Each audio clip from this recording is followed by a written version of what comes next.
And after the Army, went to North Texas State University for 1 year. It was close to Dallas, and I was living in Dallas at the time. Went to Bryan Adams High School there. It was a new high school. I just went there the 11th and 12th grade, then went on to North Texas. It was like 60, 70 miles away. And I got there, and I had first year there, I had a really good zoology professor. The study of animals, not zoos, but animals.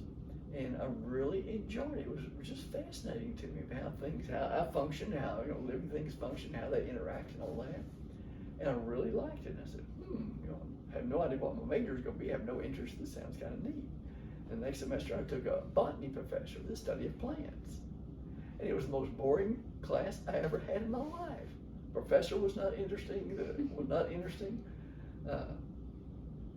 My brother-in-law, Byron Vandover, majored in botany, but I could not take it. I majored in zoology and loved it. And I loved particularly the field trips where we would get out in the woods and tromp through. We're up there, University of Arkansas. There's rivers, there's streams, there's mountains, there's caves, there's all kinds of stuff. And I just loved it. Absolutely loved getting out and tromping through the woods and all. And we took field trips, like I was saying, back in the mountains and all this, the rivers and streams. Well, there are also caves back in the mountains in Arkansas. And in my natural history vertebrates class, where we studied about reptiles and amphibians and all the different vertebrates, mammals and all, we went on different trips. And one of the trips, we went back up into some caves back in the mountains, in the Ozark Mountains. And we went to this one cave that was about the size of a bedroom, about that high, about that wide, about that deep, and went back in there, and we had to wear light up here with a band around it, a little headlight, floodlight type thing, and a wire went down. I had a 6-volt battery on my belt and little blue jeans or whatever, because it's dark back in there. And we went back in there, and at the far end of this cave was a tunnel. And it was about this wide and about that deep. You couldn't get on your hands and knees in it. And the professor, of course, knew everything about it. He'd been there before, but we hadn't. He said, okay, we're going through this tunnel, and there's another cave back on the other side. Okay, so we got in this tunnel, and it was only big enough for one person to go through at a time. And the person went through, another one went through, another went through, and then it was about my turn. And so I started squirming through like this, and my headlight like this, and there was a pair of feet right in front of me, and they would move 6 inches, I'd move 6 inches. And we kept going and kept going. And my whole body was in the little tube, tunnel type thing. And we got on back in there, and it turned out that little tunnel was something like 12 feet long. And we got back in, and the person in front of me stopped. And here's these feet right there. I looked back behind me, and there was a headlight right behind me. And I found out then that I have a tendency towards claustrophobia. Oh my goodness. I mean, you talk about welling up feeling. Oh, And I would have died. I'm colorblind. If somebody was there, they could have seen me, no telling what color I was. My goodness. Because, I mean, that was a very, very uncomfortable feeling. Feel that there's a million tons of rock above you and all around you, below and you. you can't get out. And you can't move. You can't move forward. You can't move backwards. You're stuck. You've got to go on, and you just have to wait. Oh my God. And finally, the person in front of me started moving, and we got into there, and then more behind me came on in. Well, this cave was bigger back in there, but it was only about this tall. It was wider and deeper, but wasn't very tall. And there were bats hanging on the ceiling right there, and it was dripping down, water was dripping down through the rock and all. So as soon as I got out of the 12-foot tunnel, I stayed close to the tunnel where I could be one of the first ones getting out. Oh my God. But that was a very, very uncomfortable feeling for somebody who has claustrophobia. Yeah. It was interesting, but I made sure I was one of the first ones back out again. I got an interest in herpetology in doing this, the study of amphibians and reptiles. And that became an interest, and I ended up getting my master's degree in herpetology because of that interest. And after I finished up at the University of Arkansas, I went back and taught school in Dallas. for a couple of years or so, and then decided I want to get my master's degree. And so I went to Stephen F. Austin State University, where my sister and brother-in-law, my brother-in-law taught botany there. He'd gone through and got his PhD and taught botany there. And my sister was there. And so, hey, I went there to work on a master's in biology, and particularly zoology. And I got my master's degree in herpetology. That's what my research was on, and working with amphibians and reptiles. Even though I'd saved some money, I still needed a job. And I applied to be a teaching assistant, teaching zoology labs. And I got the job. And the students would take the zoology class, then they would come into the lab and we'd do the dissecting or whatever there. And I was the teaching assistant. I would go around and help them with it. I would introduce it, and then there was like 3 of us in there that would go around and help. I would introduce what it is and get them started, then go around and help my group. And then the other teaching assistant would help over there, another one would help over there.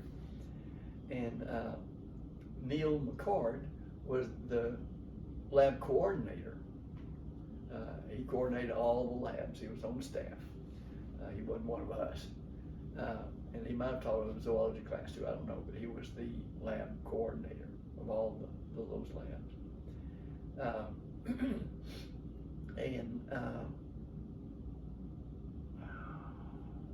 I think you actually lived on his property.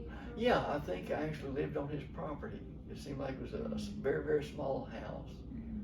I don't think it was I don't think it was a garage that had been converted, but it might have been. Okay. It was like one room that had kind of a little bathroom built into it, and that was it.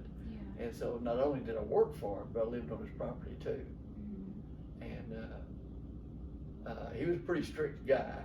That's putting it mildly. That's putting it mildly, Melinda says. So I actually had Mr. McCord, like he was still around when I got to college, and freshman zoology year, found out that he was the lab coordinator. And so he'd been around all those years since Dad was his TA, and he was still around when I was there. And he was scary and tough. And if you did not do everything perfectly, then you'd get points off, like you had to spell all of those hard scientific names correctly without missing any letters. And I mean, he was tough. People complained about him a lot. And it was basically a weed out class, because if you were not super dedicated to continuing on in the sciences, like you probably weren't doing that well in lab. But to me, it was straightforward. So you knew what to study, and if you just studied really hard, you could do well. But yeah, I couldn't believe that he was still there. The same person was still there after all those years. Yeah. That was crazy. And he wore those like black glasses that people wore back in the 50s. You know, and he had his little like fur haircut. And he would quietly walk around the room, and you would freeze when he'd walk near you. You'd hold your breath, and he'd start walking, then you'd be like, okay. Like, he was intimidating. Well, part of that came from his background, I think. Okay. Because he had been in the military before he did this. Yeah. And he had been a sergeant, and I don't know whether it may have been the Marines, I'm not Okay. sure. But very, very strict, and very, very Ooh. demanding, and it's done this way, and it's done now, and it's done right. Yep.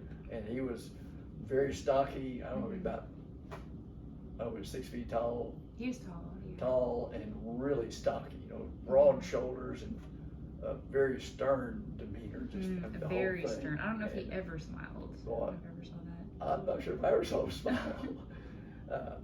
But he was a good instructor. He knew his material, he knew and he his insisted stuff. that we know it, and he insisted that we help. And but it was a good experience. Yeah, he for him. It required really was. excellence. I He think, required very much. excellence of his students and the lab assistants. And it was a wake-up call as a freshman. It's like, you can't just mess around. Like, you're here to learn, Yeah. and you're going to prepare for whatever profession you're going to do, Yeah. and you need to be serious about it. And you're going to be taking some courses that you're not that interested in, but you still have to have them, and you still have to study and do well. So, and people learn how to study Yeah. for his class. They did.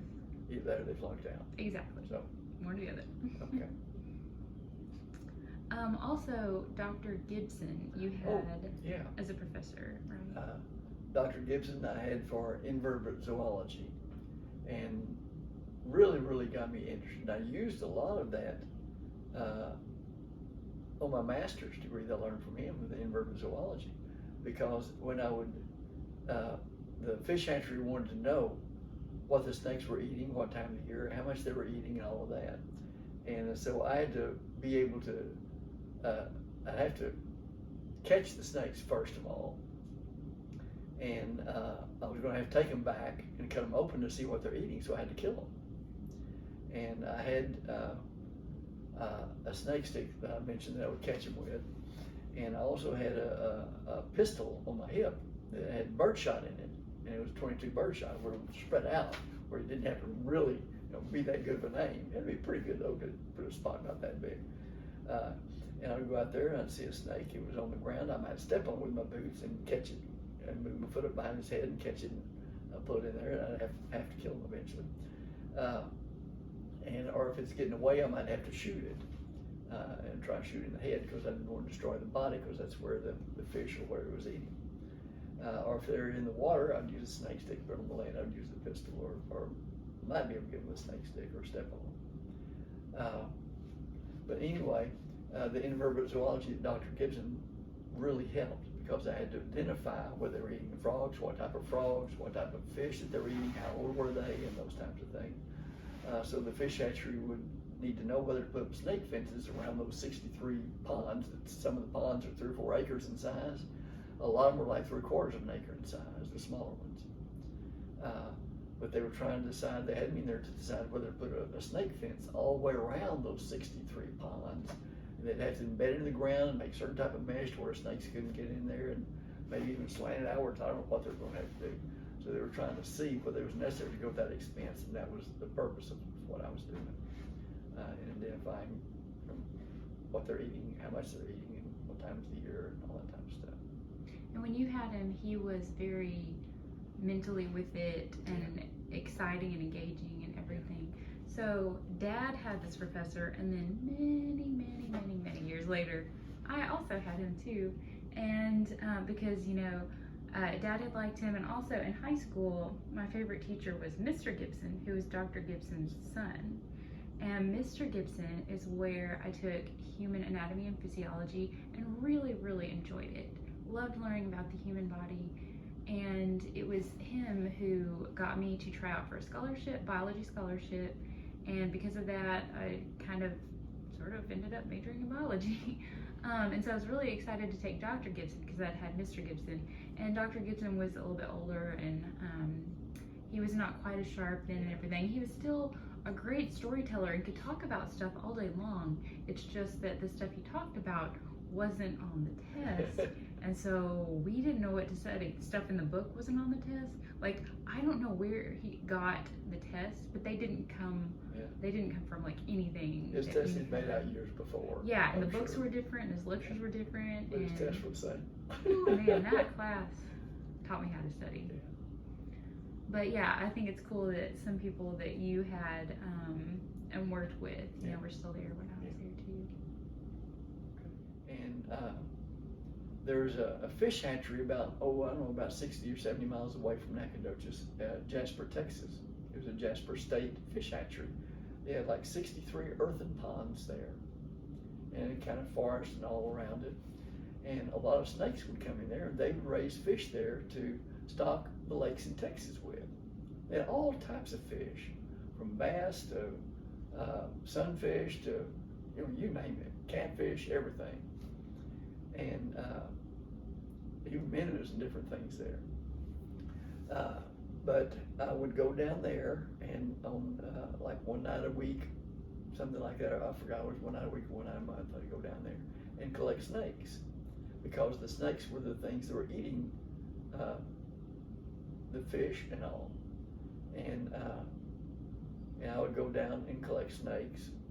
I would start about sundown, about 10 o'clock at night, and I'd work till the sun came up, going around those 63 earthen ponds. I'd wear waders that came up to here, and I had a snake stick that had jaws on the end like this, and the stick comes back, and the handle down here, and it would close it like that. And if the snakes were in the water, well, I would get them and pull them up on land. I had on rubber boots so they couldn't bite through, and then I'd step on them and move up behind their head and get them. And and then put them in my sack and tie it up, and I'd go home. And it'd take all night long to go around those 63 ponds. If I ran across one in the grass, I'd just step on it. Because with boots, they couldn't bite through it. There were a few rattlesnakes down there, but it was mostly the water snakes that they did. And I'd take them back and analyze what fish, what type of fish they were eating, what time of the year, how many they were eating at one time. There was one snake that had 35 fish in it. Wow. It was a big, I think a cottonmouth water moccasin. My goodness. And had 35 fish in there. And of course, they were all small. They weren't, like this.